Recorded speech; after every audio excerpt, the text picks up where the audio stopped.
आज हम जिस विषय पर बात करेंगे वो है क्रोध। क्रोध वो भावना है जो हमारे सारे जीवन को घेर कर रहता है।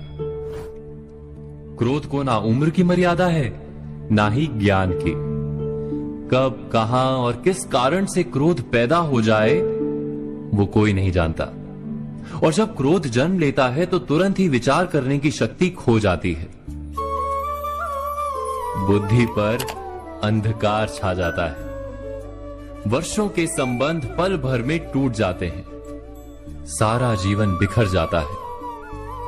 किसी भी कारागार में जाकर देखिए, अधिकतर अपराधी क्षण भर के क्रोध का दंड भोगते हुए दिखाई देंगे, पर फिर भी हम क्रोध पर अंकुश नहीं लगा पाते।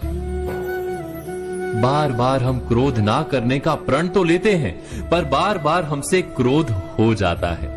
ये क्रोध वास्तव में क्या है, क्यों जन्मता है और क्यों अंकुश में नहीं रहता? उदाहरण के लिए आप एक बालक को देखिए। उसे किसी वस्तु की इच्छा होती है और उस समय अगर उसे वो नहीं मिलती या कोई उसे भयभीत करता है तो वो प्रतिक्रिया देता है। बालक की प्रतिक्रिया क्रोध है, क्योंकि बालक निर्बल है, निसहाय है।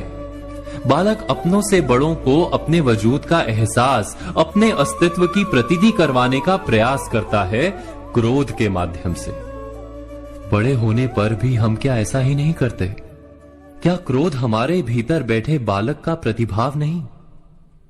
अर्थात क्या क्रोध वास्तव में केवल बालक जैसे व्यवहार का नाम नहीं? जब अहंकार को घाव होता है, जब भय लगता है, जब कोई वस्तु हमें प्राप्त नहीं होती, तब हमें क्रोध आता है, ठीक किसी बालक की भांति।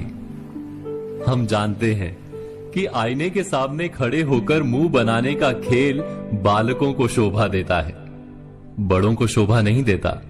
फिर भी हम बालक की भांति क्रोध करना बंद नहीं करते। हम अनुभव से जानते हैं, दूसरों को देखकर बता सकते हैं कि क्रोध से कभी कुछ प्राप्त नहीं होता। सम्मान हो, संपत्ति हो, प्रेम हो या सुरक्षा हो, क्रोध से नहीं मिलता। मिलता है तो प्रयासों से, कार्य करने से, बुद्धिपूर्वक विचार करने से। मनुष्य मात्र अपनी आदतों के अनुसार ही जीता रहता है। क्रोध भी आदत बन जाती है। हमारे चाहते हुए भी हम अपने प्रतिभावों को रोक नहीं पाते।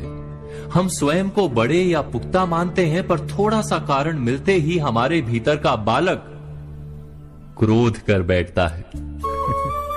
अर्थात क्रोध वास्तव में और कुछ भी नहीं, हमारी बालक बुद्धि का नाम है। जैसे ही हम इतना स्मरण में रखें कि हम बालक नहीं, बालक जैसा व्यवहार हमें शोभा नहीं देता, वैसे ही क्रोध स्वयं ही बंद हो जाता है।